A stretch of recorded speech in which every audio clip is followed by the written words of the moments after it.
Despite talking about this watch all the time on this channel, we have never properly reviewed the Cartier Santos. Well, that is going to finally change with this video as we shine a spotlight on the legendary Cartier Santos de Cartier Medium, a piece that blends historical significance with an elegant everyday wearer in Cartier's unique style. And before we get into this review, if you've not been in the loop about all the different offers on our website through the holidays, check the link in the description. We have all of our different holiday offers that will remain until the end of the holiday season. We've been going through a variety of these, gift with purchases, and a lot more. So hit that page. That will give you all of the different offers that we have going on for a limited time during the holidays. If you're in the market for a watch, definitely check out that page and head over to teddybaldessar.com. The Santos is not only the first pilot watch, it's not only the first sports watch, it's not only the first purpose-built tool watch, but it also can rightly be said that the Santos is one of the pieces responsible that changed the trajectory for the modern men's wristwatch. Until its conception in 1904, men didn't commonly wear wristwatches. The wristwatch began as a woman's accessory, referred to as wristlets, and men carried pocket watches, as was the fashion of the day. To begin the story of the Santos, we have to look at the pioneering Brazilian aviator Alberto Santos Dumont. Santos was born into a wealthy family of coffee producers, but it was the burgeoning field of aviation that really captured his imagination.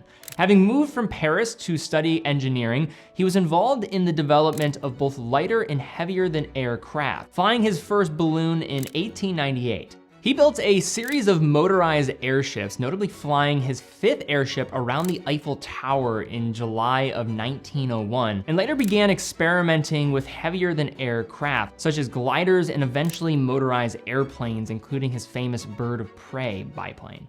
During his flights, Santos Dumont used a pocket watch, but found it inconvenient to take his hand off the controls to check the time. Enter Louis Cartier, the grandson of Louis-Francois Cartier and a friend of Santos Dumont, who was managing the Paris branch of the company. After Dumont discussed his issues with his pocket watches with Louis, Cartier created a wristwatch for Santos, who was delighted by its newfound convenience. And this is the very first Cartier Santos, and by many accounts became the first pilot and sports wristwatch ever. The original Santos already possessed many of the qualities we associate with the line today. The distinctive looking timepiece featured a flat square case with rounded corners, its trademark square bezel, the classic Cartier Roman numeral dial in white, an ornate cabochon jewel crown, and most of all, the revolutionary idea of a men's watch worn on a strap.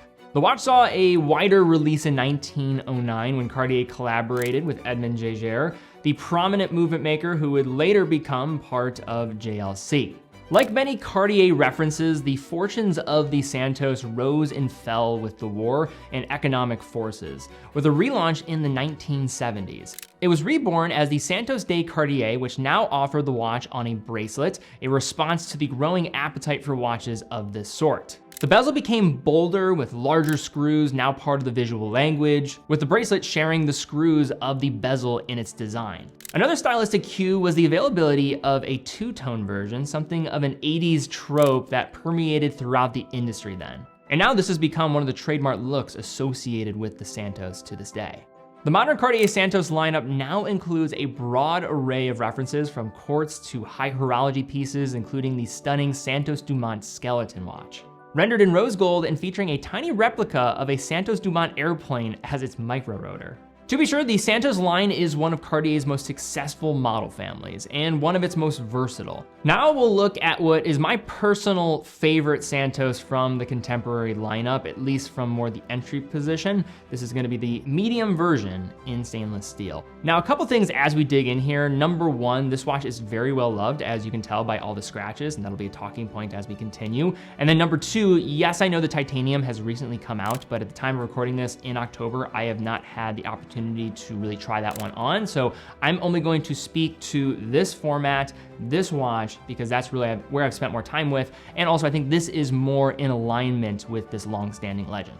So if you were reading the dimensions of this watch on paper, you might likely rule this one off as being too small for you. It does have a case width of 35.1 millimeters, a height of 8.82 millimeters, and a lug-to-lug of roughly 42 millimeters. Those dimensions seem to be on the smaller side, which they are, but remember, a watch with a square or rectangular case is not going to mirror that of its circular equivalent, tending to wear larger by comparison.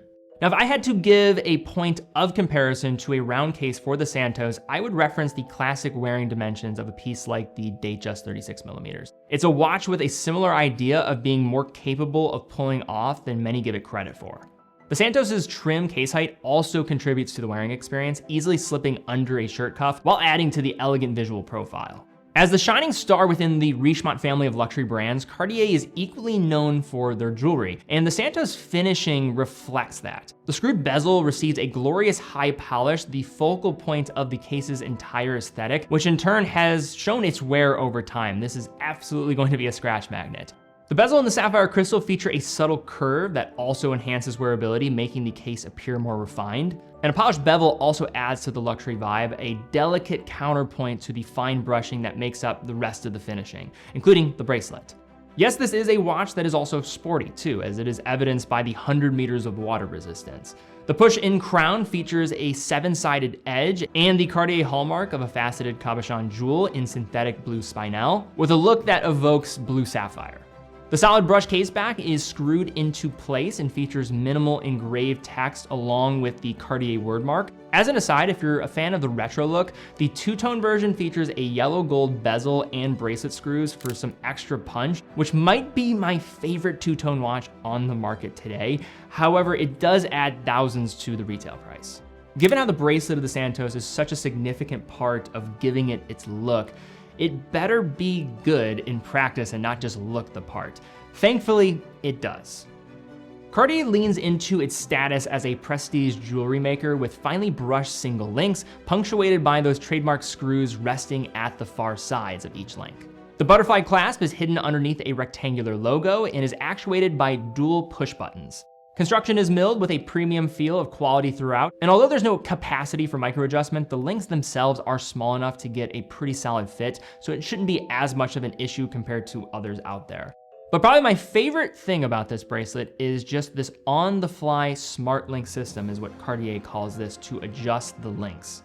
All you have to do is press the button on the back of the links that have this feature, and the pin will pop out to allow you to disengage it from the connection point. Two other aspects of this design that I love are the fact that you do not need a tool to do it. I was able to, just by pressing my fingernail against the button, get the job done. And then the pin is also locked into place, so it's not going to fall out, and it's going to stay attached to the link, so you won't have the situation of losing one by mistake.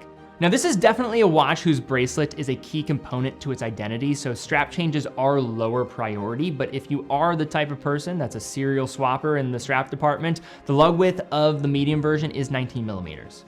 The watch does come with a second strap in calfskin leather, and your Cartier boutique will be more than happy to be able to sell you a number of different additional straps if you want to do so, all while utilizing their quick switch interchangeability system. Which, speaking of, is absolutely phenomenal. It is simple to be able to take this bracelet off. You just press the tab on the back and you're good to go.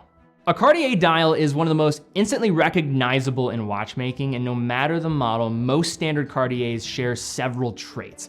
On the white opaline dial of the Santos de Cartier, you'll find the classic black Roman numeral hour markers featuring the hidden Cartier mark at 7 o'clock, along with the distinctive railway minute track that borders the inner dial's periphery. The text is refreshingly minimal, with the Cartier wordmark below 12 and automatic above 6, and there's no date on this version, unlike the large option. Now, I lean towards the no date for a watch like this. However, like anything in the world of watch collecting, the public is probably going to be divided on this point. The sword, hour, and minute hands, along with the stick second hand, are all rendered in that unmistakable blue that Cartier uses on its white and silver dials. This is a dial that's as classic as a navy blazer or a little black dress. It just works. However, if you do crave a little bit of color, Cartier now offers an extremely attractive sunray dial in either deep blue or rich green that does come with a few key differences from the white version, such as the Roman numerals being applied and the addition of lume on the hands. If purity is the goal in mind, this version we're looking at today is probably the way to go.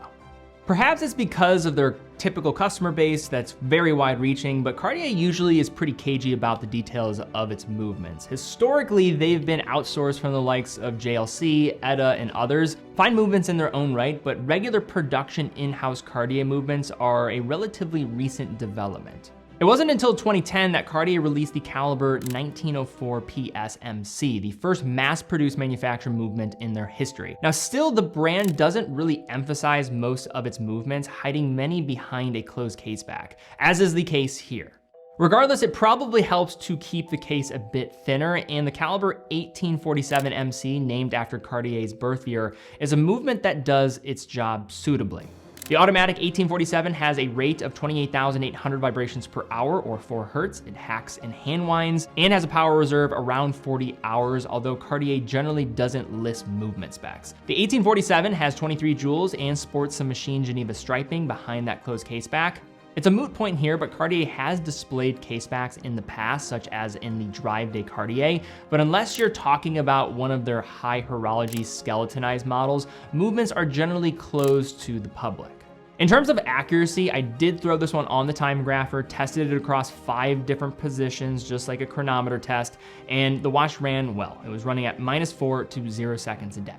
So with all this out of the way now, let's talk a little bit more about my general thoughts on the Santos de Cartier.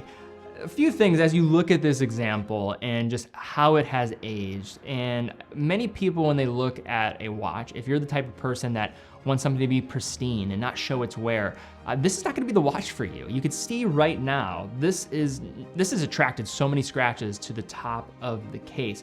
I personally think it looks pretty cool. It has more character, but if you were gonna buy this like pre-owned, for example, and you got something like this, I mean, it looks like it's been through a rough time. Also, in terms of just some of the positioning of this watch, it's more of an industrial movement you're dealing with here. The specs aren't going to jump off the page. And because this is a Cartier, yes, there's this history of this being this sports tool watch, it still is going to be a bit more delicate than others of this typical sports or pilots genre. But I want to dwell on that idea of this genre because the reality of the Santos is it's very hard to classify it as a watch of one specific genre. Is it a sports watch? I guess so, absolutely. It checks off many of those boxes. Is it a watch you could wear every single day? Does it fit that genre? I would say yes again.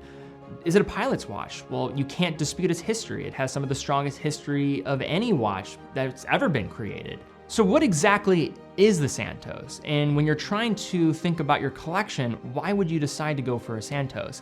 I actually don't think it's because it checks off any of these classifications. I think it's the idea that it doesn't perfectly fit in any of these. It fits in all of them nicely, but the Santos, unlike almost any other watch in its category, is its own category. It's not really perfectly an everyday watch. It's done in Cartier's flavor. It's not necessarily all the characteristics that you would think of a pilot's watch, but at the history of the whole idea around pilot's watches, it was the first. And then you think about the everyday watch, this might be a little too refined for some that are out there, but I don't think that's looking at this watch the right way. How I look at the Cartier Santos, beyond just being this beautiful object, it's this dichotomy of this harsh industrial technique and how you have these exposed screws, the crown guard, and then you have this refined beauty that we associate with Cartier, the cabochon crown, the Roman numerals, the railway track, the simplicity of what is being presented here.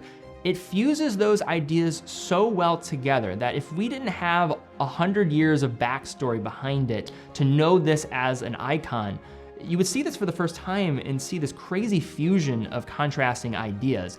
But this watch is so much a part of culture. Cartier is such an iconic brand that we don't even second guess these two very polarizing ideas being brought together with its design. And that's my ultimate point around the Santos. It doesn't really have a direct peer. Yes, it could say yes to all of those different genres of representing those ideas, but more than anything else, it is its own thing, and it's impossible to imitate. And if you're somebody that is drawn to this design, and like many over the last century, they have been, it makes sense why this watch is what it is. When it was initially created, it was done so with a task in mind, but now it's evolved to mean so much more. It's a watch that has become an icon, and many have tried to imitate concepts of the Santos throughout the years, but they always come up short. But all right, guys, that's my take on the Cartier Santos de Cartier. What is your take on this watch? I really enjoy this piece, but it's a hard one to put in any box because it is so many different ideas in one. Leave a comment down below. Do you own this watch as well? I know this is a very popular watch. There's probably people out there that are watching this video that own this piece. I'd like to get some ownership stories as well in the comments. If you enjoyed the video, please give this one a thumbs up, subscribe, hit the bell icon. Really do appreciate that. Are there other watches you want us to review from Cartier? I mean, we've reviewed a few watches from Cartier over the years, but this is a brand that I know so many people have this fondness of, and myself included, and love to hear what you guys think about maybe reviewing some more of their pieces in the months and years to come. Also check out TeddyBalderson.com, full authorized dealer for over 35 brands. Every purchase from our website comes with quick and fast fulfillment, dedicated customer support, and a full factory warranty for all the products that we offer. How we're able to keep doing what we're doing here is through selling watches online and in store. So if we could ever help you out, get your business when it comes to buying a watch, we'd love to do so. It allows us to keep doing what we're doing here, and we love what we do. But guys, thank you again so much for watching. Be well, and I'll see you all very soon.